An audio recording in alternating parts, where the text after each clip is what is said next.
Hello everyone, you're watching NDTV. I'm Maria Shakil. The big question that we asked on this broadcast is, has the Maharashtra polls indicated that the Constitution in Danger narrative of India bloc, largely fronted by Rahul Gandhi, has no takers?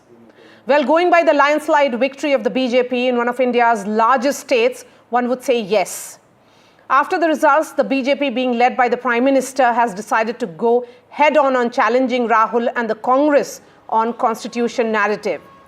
We had seen that play out in the first session of the 18th Lok Sabha, something that could resonate also in the winter session which starts tomorrow. This time the BJP, after having faced charge by the India bloc during the Lok Sabha polls of having an alleged agenda of changing the constitution, has decided to counter it vehemently by saying that it is the Congress which changed the constitution during emergency and ever since has made mockery of institutions. On the other hand, the BJP is trying to position itself as a party that is defending the constitution, claiming to work within the framework of the constitution while saying that Congress is out of touch with the electorate. Remember, in these assembly elections too, Rahul Gandhi had flashed the constitution red book. So where is this entire discussion heading? Let me go straight to former Attorney General of India, Mukul Rohatgi, who's joining us live here. Mr. Rohatgi, pleasure speaking to you, sir, on NDTV.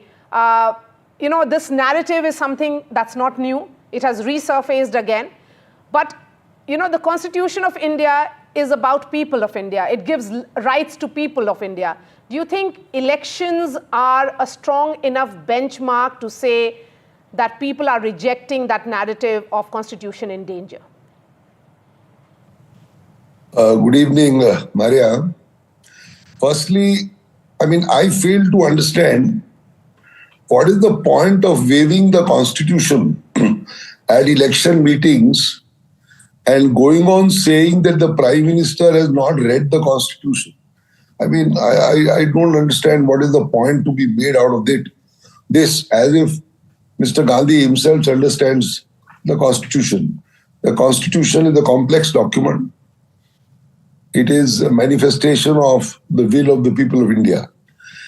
And the most important feature of the Constitution, which is the heart and soul of the Constitution, is democracy and parliamentary form of democracy. This means that the people of India, their will expressed by a humble vote, is supreme. It can throw out any party, any leader. It can bring in any party, any leader of any color or hue. And if democracy flourishes, the Constitution flourishes. This election or earlier elections is a resounding vote in favor of the Constitution, which is in favor of democracy. It is a vote, I think, for stability and for development. It's actually a vote in favor of the Prime Minister. It's a vote for the BJP. The other two allies happen to be there. But it's clearly a slap on the face of the Congress, who is talking about some kind of constitutionalism without understanding that it is democracy which thrives within the Constitution. Say, Mr. Rohatgi, that BJP has successfully sent that message that when it comes to working within the framework of the Constitution, it has been doing so. And adding to that, sir, that these victories suggest that voters do not perceive a threat to the Constitution and they prioritize other agendas above this alleged fear. As I told you, Mara, I don't understand what is the fear. What is it that the Prime Minister has done which kind of portrays that they are stomping over the Constitution or trying to crush the Constitution? I don't see anything. Whether it is repeal of Article 370 or whether it is some other provisions, etc., they have been done in a legal manner. The Supreme Court has put its stamp of approval on deletion of Article 370. And whatever the government did which was wrong, The Supreme Court has come down upon it. Take, for example, the issue of electoral bonds. The Supreme Court said that that scheme was not correct because, it tends to favor people who would be giving money to buy these bonds, etc. So ultimately, the court is the final arbiter of what is constitutional or what is illegal or contrary to the Constitution. So when the matter is taken before the court rules upon it. But what is it in the public field or in this election fever to allege by waiving the Constitution like this, the pocket edition of the Constitution, that the Congress party is for the Constitution and the BJP is not for the Constitution? I mean, if you go back to history, the blackest period in our democratic nation was the period of emergency, where all the rights guaranteed under the Constitution were sought to be suspended. That, I think, was the most anti-national, anti-constitution era or events that occurred. How is it for a party which did all this to come forward and say, no, this is what is going on is anti-constitutional? I mean, I fail to understand. One nation, one election, one point that is being made repeatedly is a move which will be seen as anti-constitution. That's what India Bloc members seem to suggest, sir. Another point is that abrogation of Article 370 was seen as anti-constitution. Various institutions are being compromised as per the opposition. That's the charge that is coming against this government. Do you think all that doesn't really hold now? And if if democracy is functioning in the manner in which it is functioning, with people coming out and casting their votes and voting for a particular party, does it mean that it's people are fearful of this government and hence, I don't know, I mean, I'm just trying to understand, as a legal eagle, how do you look at this entire narrative war against Constitution? Let me start with your second question first. The question of deletion of Article 370. Now, people who were opposed to the deletion took up the matter to the Supreme Court. The Supreme Court has resoundingly upheld what the government and parliament did in revoking Article 370, in deleting it. So then that's the end of the matter. I mean, you have to abide by what the Supreme Court does. That's the final authority. And secondly, please don't forget, and I'm telling your viewers, Article 370 was meant to be a temporary provision. That temporary provision lasted 75 years. And how long can this go on? That people of one state are dealt with separately as compared to people of other states. The right to move around freely, the right to buy property in any part of India, except, like hill states and all that. Those are rights which are guaranteed to people of India. How could this discrimination go on? And this discrimination ultimately led to J&K not being as developed as its neighbors, to this onslaught of terrorism, stuff like that. So to bring it into the mainstream, I think it was a great move. Nobody was willing to touch it like a hot potato. The Prime Minister did it and the Supreme Court affirmed it. So that's now closed and dusted. One chapter is over. Now let us come to the second point which you raised first. Namely, one election, one nation. Now let's forget the Constitution. The Constitution did start by saying, and it still does say, that the states and the center will have elections. Every state will have an election. Every panchayat will have an election. Every corporation will have an election. Every cooperative society will have an election. So there are several scores of elections in this country. What does that mean? It means that politicians at every level of every body in elections will perpetually be in the election mode. They will perpetually be asking people to cast votes, and that will be their only agenda for the whole of 5 years. If that was to happen, now look at what will happen to the people who will be working for the people when those who want to work or who desire that they should be in politics will forever be begging for votes day in and day out? Who will be responsible for lakhs and crores of wasteful expenditure in the elections at every time, every month, every 6 months? So obviously, I mean, I don't find any parallel in the world where a nation is perpetually, in some mode of election or not. So therefore, I mean, we have had this situation for 75 years. We have seen how it has worked. The Constitution itself allows change, Maria. The Constitution is not cast in stone. There is a provision in the Constitution, namely Article 368, which provides that the Constitution can be amended. It has to be amended and it has to be elastic to meet the needs of the time. The times are changing. I mean, we didn't have social media in 1950. We didn't have internet. We hardly had any TV. It was only newspapers. All that is now changed. I mean, I am on TV, on Zoom just now. So all this has changed. Things change. Issues of national security change. The Constitution is therefore adept at changing. It provides a procedure by which it can be changed. So these changes have to be brought.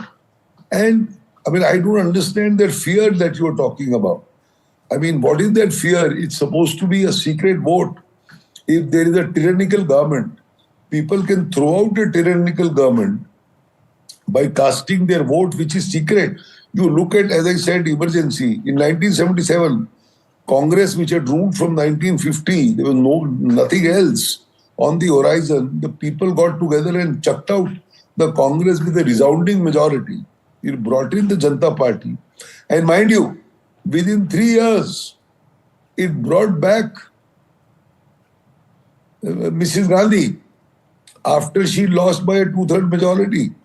And then, things have been changing. So the weapon of votes is a very, very strong weapon. It's a secret weapon.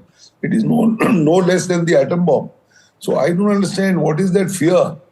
Fear would be if somebody is being asked to cast a vote in front of somebody and show that you are going to put your stamp for a particular party. That is tyranny or fear. I mean, it's all very well to say all this. But my last question to you, sir. There is often this charge that is leveled against the central government that it doesn't, respect the principles of federalism, which is so, integral to constitution, that it doesn't respect what state governments want or their rights. See, some amount of tussle between the governments and the center, because they are of different hues, will always arise. Charges of being partisan will always arise. But then there are courts. Courts are available even for state governments. State governments challenge many things of the center in courts. I have seen that. I have seen cases of states versus states, states versus center, and all that. Courts are there to provide relief. And what people basically want is either development or roti kapda or makan. I mean, as long as these things are going on and there is freedom to speak, the courts have upheld the issues of liberty. The courts have upheld the principles of bail. If somebody is, you look at Mr. Soren. Now he won against the BJP. Maybe it was a vote against the BJP they had because of two reasons. One, that they had jailed him, and second, this this propaganda of infiltration, etc., etc. Maybe, as a non-political figure, I think these were two reasons. So where the BJP was wrong, the votes have been cast that way. Where people expect from the BJP, they cast their votes that way. That's about all. Mr. Rohatgi, pleasure speaking to you, sir. Thank you for joining us on NDTV. Mukul Rohatgi, former Attorney General of India, speaking about this entire narrative of Constitution in danger, saying that the biggest test is in people's court. Democracy is the biggest, asset of our Constitution, and that is being protected through the democratic exercises which are continuing.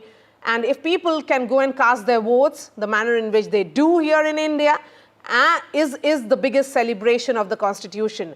On 26th, the Government of India will be celebrating Samvidhan Divas. Today, the Parliamentary Affairs Minister spoke at the NDTV India conclave. Let's listen in to that. 2015 में संविधान दिवस मनाने का कार्यक्रम तो शुरू हुई, लेकिन आप सबको तो मालूम है शायद इसमें जितने बैठे हुए हैं, 2010 में मोदी जी ने गुजरात में जब मुख्यमंत्री थे तो संविधान यात्रा निकाला। मुझे उतना पता नहीं था कि उसमें प्रधानमंत्री जी ने हम लोगों को बताया नहीं, क्योंकि वो मुख्यमंत्री थे। लेकिन बाद में पता चला कि गुजरात के अंदर में गाड़ी में संविधान किताब रख करके खुद मुख्यमंत्री पैदल आगे चले। वो संविधान जागरण यात्रा था। जिस पवित्रता से मोदी जी ने संविधान को अपना जीवन का हिस्सा माना है और संविधान को किस तरीके से बचा के रखना है, ये सारे सुनने के बाद मैं हमारा देश में बाबा साहब अम्बेडकर के बाद सोच भी नहीं सकता हूँ कि कोई ऐसा नेता या कोई ऐसा नागरिक हमारे देश में और है जो संविधान को इतना भावनात्मक इज्जत देते हैं और सम्मान करते हैं। हमारे देश में संविधान को बदलने का जो कोशिश किया वो खुद बदल गए। That is something that's going to take, we hear a lot of that also in winter session, which begins tomorrow. Prime Minister Narendra Modi yesterday at the BJP headquarters, while delivering that victory speech to the BJP workers, did talk about how there is a great degree of duplicity in Congress's this entire narrative of constitution in danger. Let's listen into that, and also what Rahul Gandhi has been saying with regards to the constitution. आज महाराष्ट्र के जनादेश का एक और संदेश है। पूरे देश में सिर्फ और सिर्फ एक ही संविधान चलेगा। वो संविधान है बाबा साहब आम्बेडकर का संविधान, भारत का संविधान। जो भी सामने या पर्दे के पीछे देश में दो संविधान की बात करेगा, उसको देश पूरी तरह से नकार देगा। इस किताब के अंदर क्या लिखा हुआ है, इसीलिए प्रधानमंत्री जी के लिए यह संविधान खाली है। वो कहते हैं कि लाल रंग का संविधान राहुल गांधी दिखाता है। देखिए इस पर क्या रंग है, नीला है, लाल है, हमें कोई फर्क नहीं पड़ता। इसके अंदर जो लिखा है उसकी हम रक्षा करते हैं, उसके लिए हम जान देने को तैयार हैं। Let me bring in my colleague Akhilesh, who's joining us live. Akhilesh, I think the Prime Minister's speech has set the tone of how it will be all playing out in the winter session that begins tomorrow. The Prime Minister going all out to say that Congress Party's constitution in danger narrative has no takers.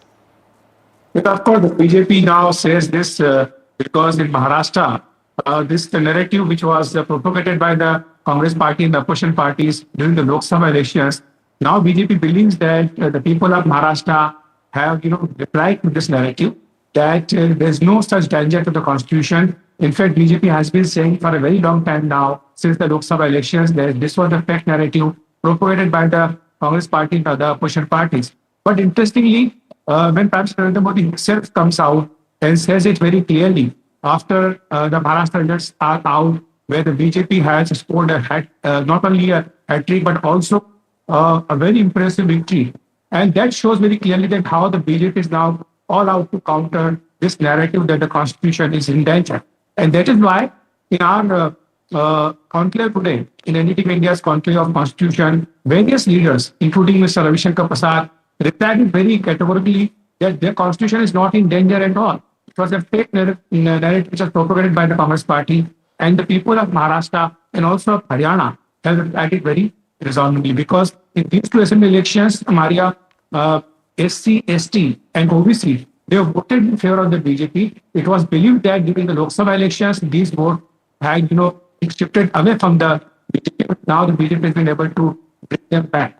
And in fact, Maria, I was listening to your conversation with Mr. Mukul Rohgi just a short while ago. It was a fascinating conversation where Mr. Rohgi was very clear that in democracy, the weapon of voting is the ultimate weapon which every voter has. So it shows very clearly that how this narrative has not found many takers as far as this constitution is in danger narrative is concerned. All right, Akhilesh, continue to be with us. Let's bring in other guests also. Tuhin Sinha, national spokesperson of the BJP, is joining us. We also have Arshpreet Kadial, national spokesperson of the Congress. Arshpreet, beginning with you, of course, the Congress went all out to talk about constitution in danger. In certain states, we did see it resonate with the voters, and that's the reason why the BJP faced setbacks, particularly in Maharashtra during the Lok Sabha polls.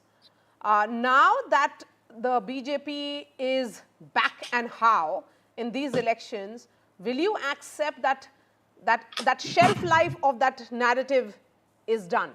It's over. Well, if that's the logic that we are going by, we have also won Jharkhand. So will the Bharatiya Janata Party agree to this, that they are a threat to the Constitution of India, that they are a threat to our democracy, that they are a threat to the reservation? And I'll give you many, many examples of how the Bharatiya Janata Party is a threat to the Constitution of India. Let's start with the Chandigarh Mayor poll, where the Honorable Supreme Court had to intervene and say that murder of democracy happened, where the presiding officer was caught on camera. Then we saw the example of how IT, ED, CBI was misused. We've all seen how the conviction rate's gone down. We've all seen how Narayan Rane, Suvendu Adhikari, Mukul Roy, etc., Himanta Biswa Sarma, when they joined the Bharatiya Janata Party, the cases go silent. We've all seen how the Operation Lotuses have been happening, undermining democracy, the votes, the constitution. Goa, Maharashtra, AP, MP, Manipur and whatnot. Then we can talk of the electoral bonds. I want to ask this question to the Bharatiya Janata Party spokesperson. Did the Bharatiya Janata Party make or not make 16,000 crores of political funds through electoral bonds, which were later on declared to be unconstitutional by the Honorable Supreme Court? Then the exclusion of the Chief Justice of India from the selection committee of the Chief Election Commission.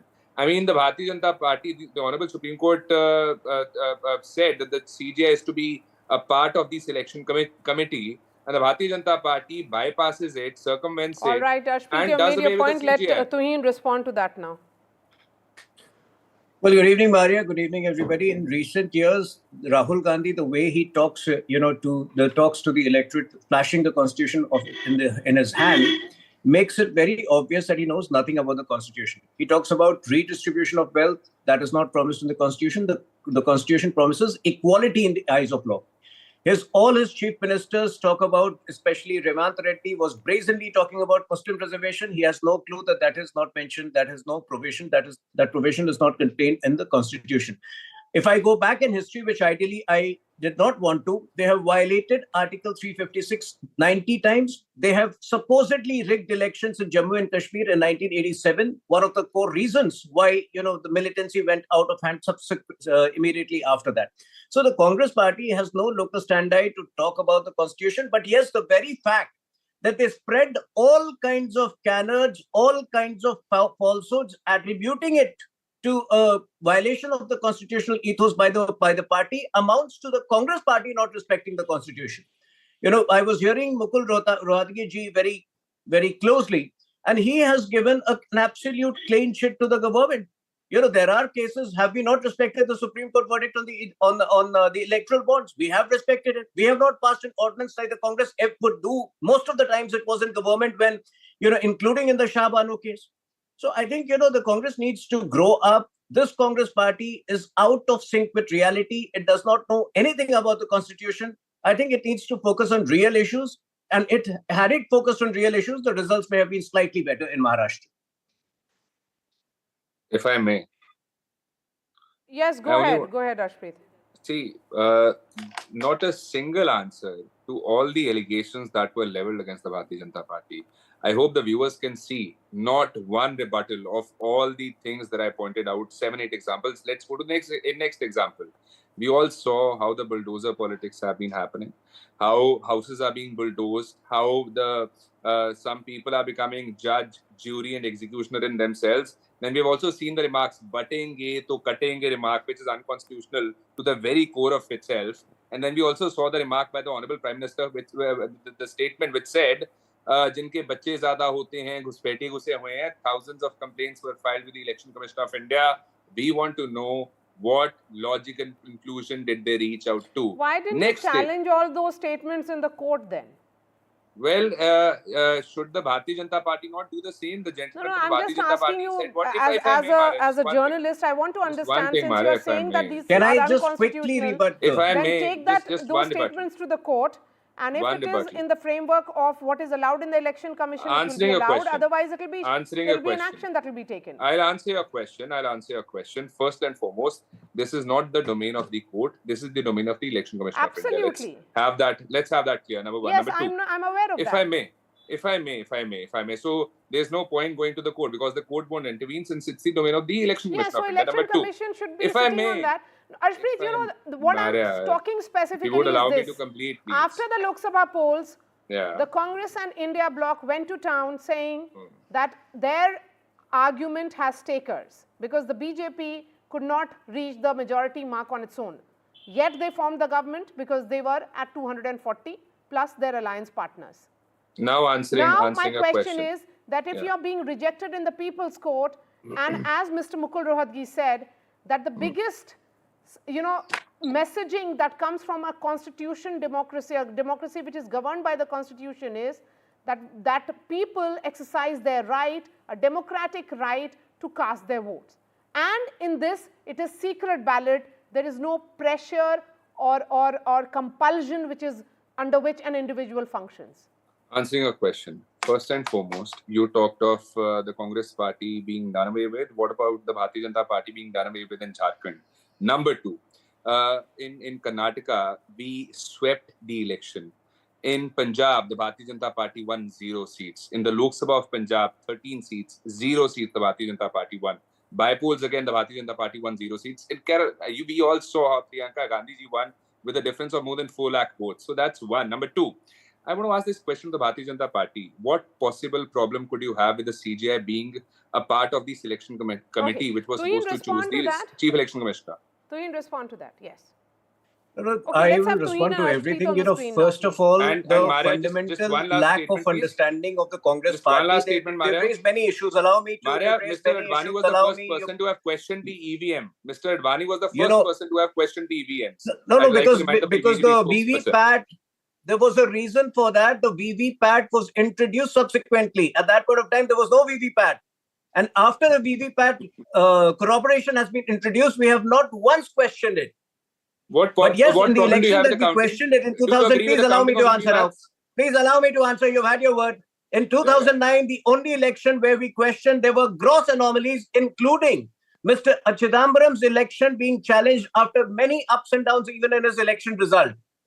After that, when VVPAT was introduced, we have not once raised any aspersions on the elections because we believe in the scientific evidence provided by VVPAT corroboration. Now, coming to the other point, I think this is exactly what the Congress is not able to understand. If we respect a court ruling on the electoral bonds, a violation of constitutional ethos would be when we bring an ordinance against the Supreme Court ruling, like the Congress used to do in its era.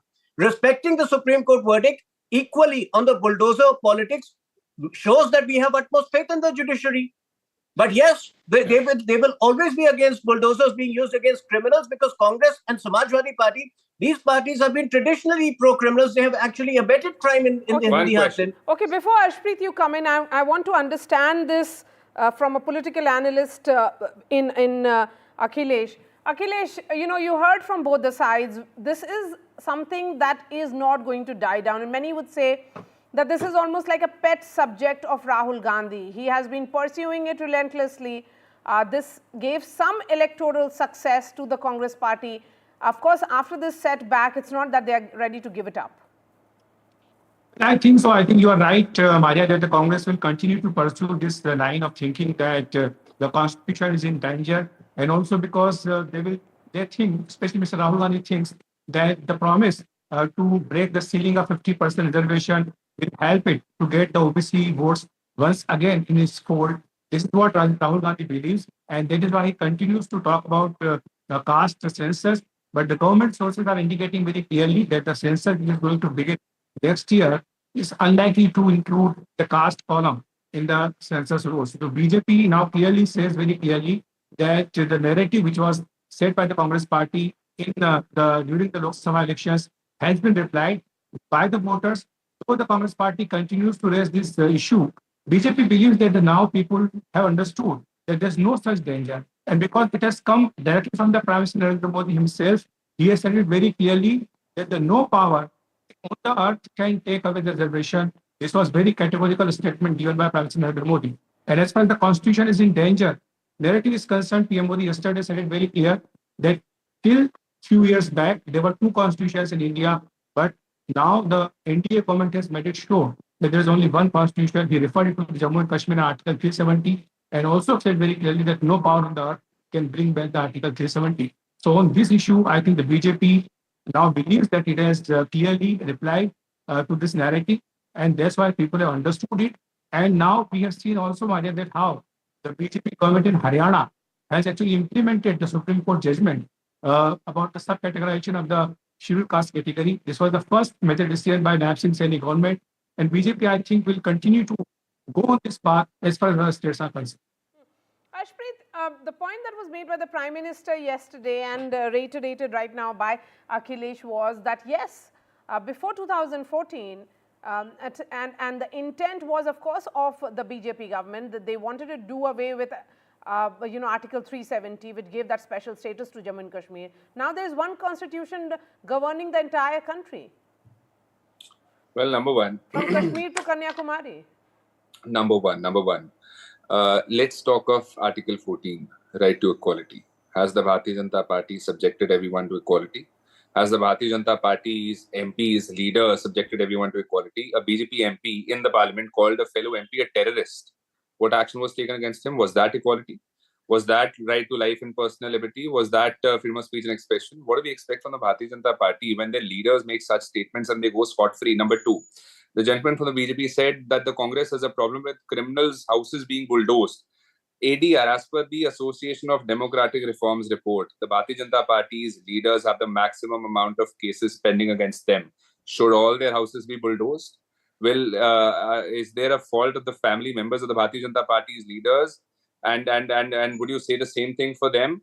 I mean, the Bharatiya Janata Party has no logic to offer, saying that if a person is under trial, bulldoze his house, and because he's under trial, he's also a convict. Is their logic is something that the people cannot understand? I want to ask him one thing. The gentleman from the BJP said, supposedly you rigged an election back in the day. Supposedly is the word he used. It's the operative word. I want to ask him this question. What of the Vinod Tavade case, wherein 3 FIRs have been registered?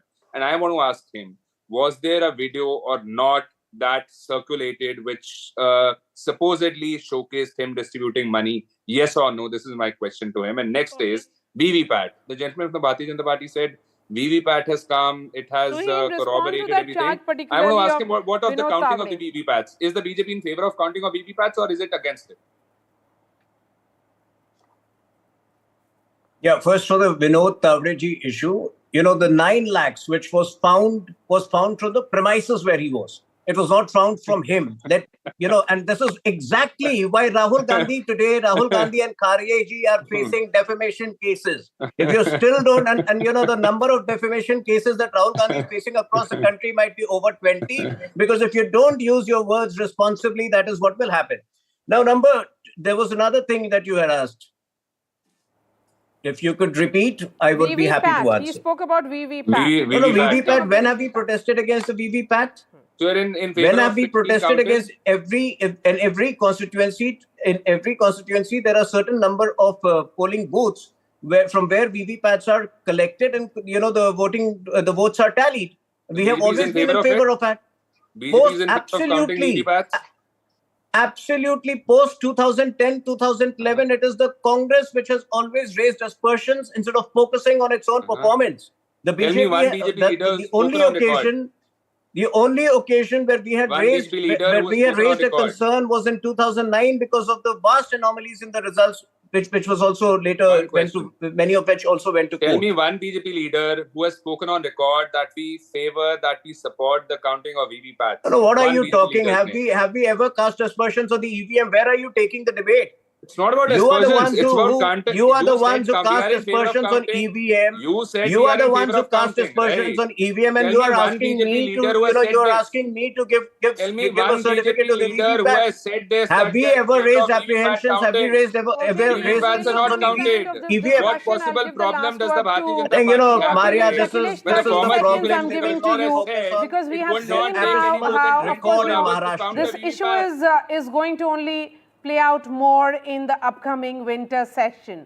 But do you think we'll be seeing a united opposition function on this issue? Or do you think that issue of constitution in danger was all right for a Lok Sabha election? It will not have many takers in assembly elections going ahead. Well, I think the Congress party has to listen to the regional parties now, because yesterday also we have seen that how the Trinamool Congress reacted on the results of Maharashtra. They are saying very clearly that only the regional parties have the capacity and caliber to fight the BJP, because the Jharkhand, in Delhi or in West Bengal, the regional parties have successfully countered the BJP. This is what the argument is being given by the regional parties. As far as the constitution is in danger narrative is concerned, day after tomorrow is going to be the Constitution Day, 26th November. And this is going to be a big function there. Prime Minister Narendra Modi will address the joint sitting of Parliament, the Samvidhan Sadan, the central hall of the Samvidhan Sadan, the old Parliament building. So this is where, on that occasion, we will see the BJP coming himself from Prime Minister himself, the counter to this narrative by the Congress party. So the BJP is not going to be on a defensive as far as this constitution issue is concerned. Party is very clear that in the past 10 years, they have not done anything which can raise any doubt as far as their intention as far as the constitution is concerned. And they are very clear that the reservation will continue. This promise has been repeated by Prime Minister himself on various occasions. And the results of Maharashtra and Haryana are basically the moral booster for the BJP, and also the by-election results of Uttar Pradesh. BJP believes now that the OBC votes and the SC/ST votes, which had drifted away from the party during the Lok Sabha elections, now they have come back, because now they realize that there is no such thing which is going to happen which will take away their constitutional right of reservation. All right, Akhilesh, thank you so much for joining us, Tuhin Sinha and Ashpreet Kadial. Shifting focus and staying with Maharashtra, after Mahayuti's historic win in the state, posters of Fadnavis, Devendra Fadnavis, were seen all over Maharashtra. The Prime Minister called him Nagpur's gift to the country. From corporator, he is likely to be, will he be the next Chief Minister as he was in 2014? Here is a report on the man of the moment, Devendra Fadnavis. मेरा पानी उतरता देख मेरे किनारे पर घर मत बसा लेना। मेरा पानी उतरता देख मेरे किनारे पर घर मत बसा लेना। मैं समंदर हूँ, लौट कर वापस आऊंगा। The ultimate comeback man of Maharashtra, Devendra Fadnavis. The architect of the BJP and Mahayuti's historic victory.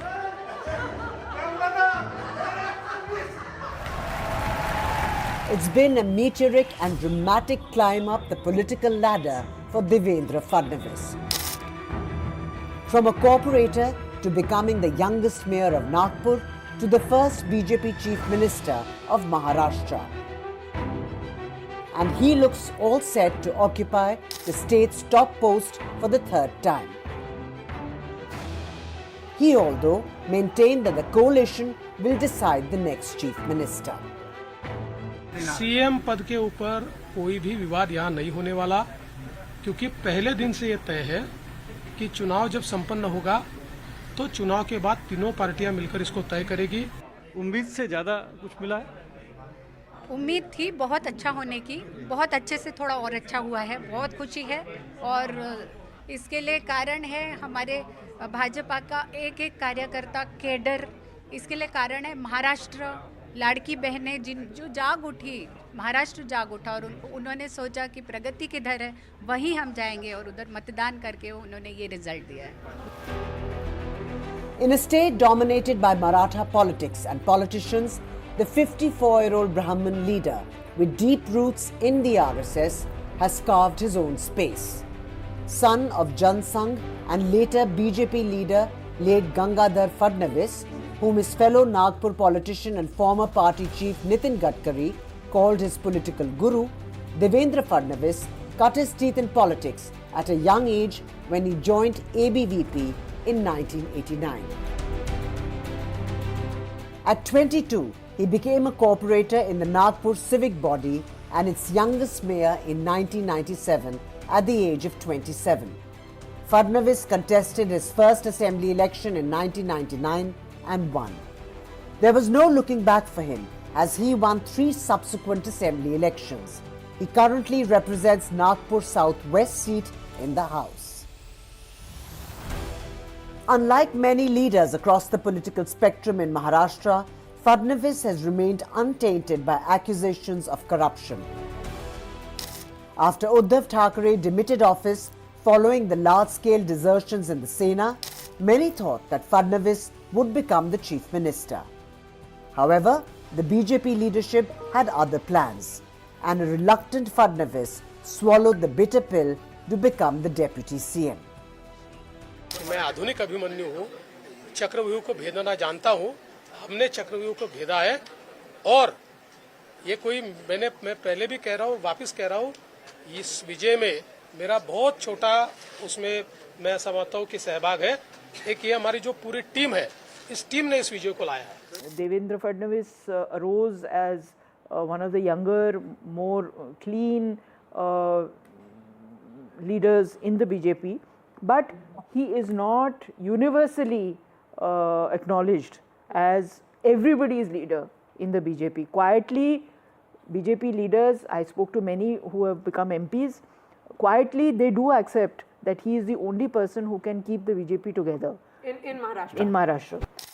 Fadnavis has enjoyed the confidence of both Prime Minister Narendra Modi and Home Minister Amit Shah.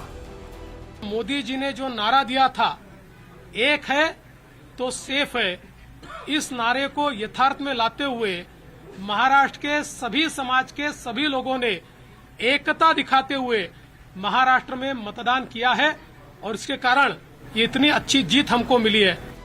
At an election rally earlier, Prime Minister Modi had said Devendra Fadnavis is Nagpur's gift to the country. Fadnavis's first tenure as the Chief Minister was characterized by a combination of good governance and effective political maneuvering. He also brings in the urban and young voters closer to the BJP.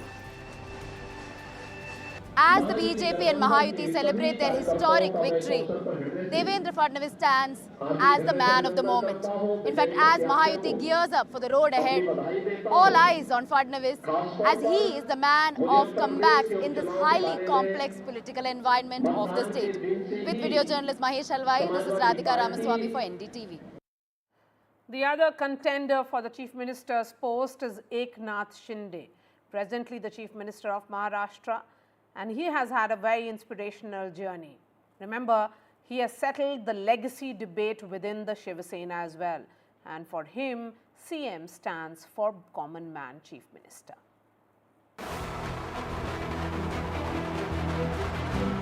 The Maharashtra elections weren't just about winning the state, it was also a prestige battle between Uddhav Thackeray against Eknath Shinde. This election was an opportunity for them to settle the debate of who actually led the Shiv Sena. Was it Uddhav Thackeray or Eknath Shinde for the Shiv Sena? From auto rickshaw driver to Maharashtra Chief Minister, Eknath Shinde's journey has been quite inspiring. असा मुख्यमंत्री म्हणून माझी कामे यथायोग्य पार पाडण्यासाठी आवश्यक असेल ते खेरीत करून Born in Satara district, Eknath Shinde's political journey wasn't a meteoric rise. His political journey began in 1980s when he was introduced to politics by Anand Dighe, the then Thane Shiv Sena president, when he emerged as a prominent Labour leader. Eknath Shinde's success in local politics paved the way for his entry into the Maharashtra Legislative Assembly and held several key positions. First elected to the Assembly in 2004, he was appointed as the Thane district head of Shiv Sena a year later. Over the years, Eknath Shinde's political influence continued to grow with his re-election in the Assembly in 2009, 2014 and 2019. From 2014 to 2019, he served as the Minister for PWD and was also the Guardian Minister of Thane district. He was later appointed as the Minister for Public Health and Family Welfare in 2019 and also served as the Minister of Urban Development and Public Works and Acting Minister of Home Affairs in late 2019. Once again, Eknath Shinde is at the forefront with Mahayuti winning the Maharashtra elections, scripting history. EVM का देखो, अभी झारखंड में EVM अच्छा है क्या?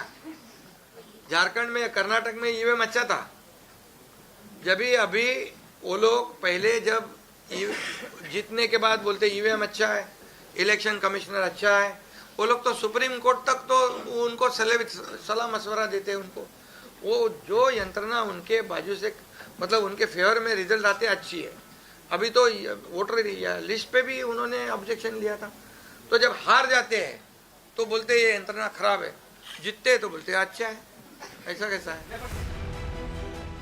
Things turned turtle when in 2022, Eknath Shinde led a revolt within the Shiv Sena, pushing for a breakup of the Mahavikas Aghadi and a re-establishment of ties with BJP.